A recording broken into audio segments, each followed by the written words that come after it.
بسم اللہ الرحمن الرحیم۔ السلام علیکم۔ جیسا کہ آپ تمام لوگ اس حقیقت سے آشنا ہیں کہ ڈرامہ سیریل ارطغرل غازی نے پاکستان سمیت دنیا بھر میں وہ ریکارڈز قائم کیے جو پہلے کسی ڈرامے کو حاصل نہ تھے۔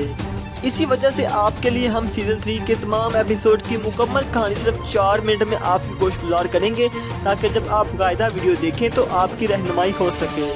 آپ دوستوں کا قیمتی وقت ضائع کیے بغیر چلتے ہیں آج کی کہانی کی طرف۔ ایپیسوڈ نمبر 2 کے اندر ہم نے آپ کو بتایا کہ کس طرح ارطغرل غازی اپنے ساتھیوں کے ساتھ سلطان علاؤالدین کے جاسوس کو حانلی بازار سے آزاد کروا کے لے جاتا ہے، لیکن اسی لڑائی کے دوران سیمون کی بہن ماریا نے جاسوس کو ایک تیر مارا اور وہ سیدھا اس کے سینے پر جا کر لگا، جس کے باعث اس کی شہادت واقع ہو جاتی ہے۔ لیکن پھر بھی اس مرد مجاہد کو ساتھ لے کر ارطغرل غازی واپس آ جاتے ہیں۔ اب وہی مسئلہ تھا کہ حانلی بازار میں سلیبی کا جاسوس ہے کون؟ یہ صرف شہید ہونے والا سلطانی جسمی جاسوس ہی بتا سکتا تھا۔ اچانک غازی کے ذہن نے ایسا کمال کر دکھایا کہ دیکھنے والے دنگ رہ گئے۔ جاسوس کے سر پر سلیبی جاسوس کا نام لکھا تھا۔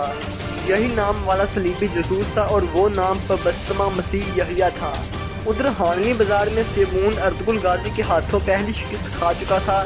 پہلی بار سیمون کو اپنی ٹکر کا کوئی بہادر ملا تھا۔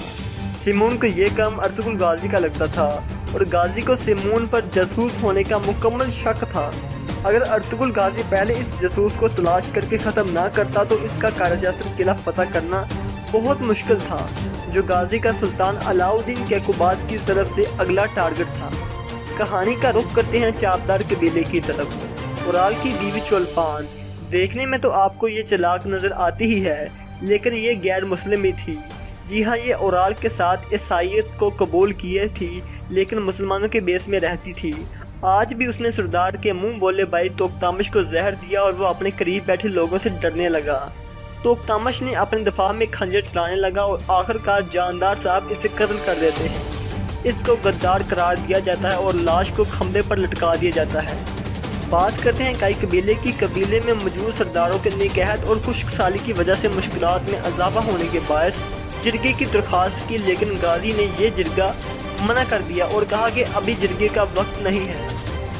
جرگے کی درخواست قبول نہ کرنے پر تمام سردار ناراض اور قحط کی وجہ سے خوفزدہ تھے۔ ارطغرل غازی نے پھر بھی قبیلے سے 100 قلین اکٹھے کیے اور حانلی بازار میں تاجر وینس کے پاس پہنچ گئے۔ ارطغرل غازی کا حانلی بازار میں پہنچنے سے پہلے اورال کا تاجر وینس سے معاہدہ طے ہونا تھا، جو کہ نہ ہوا، کیونکہ اورال 1 قلین کے 3 سونے کے سکے مانگتا تھا اور تاجر وینس 2 سونے کے سکے دینے پر تیار تھا، اور اورال واپس حانلی بازار میں اپنی دکھ گیا۔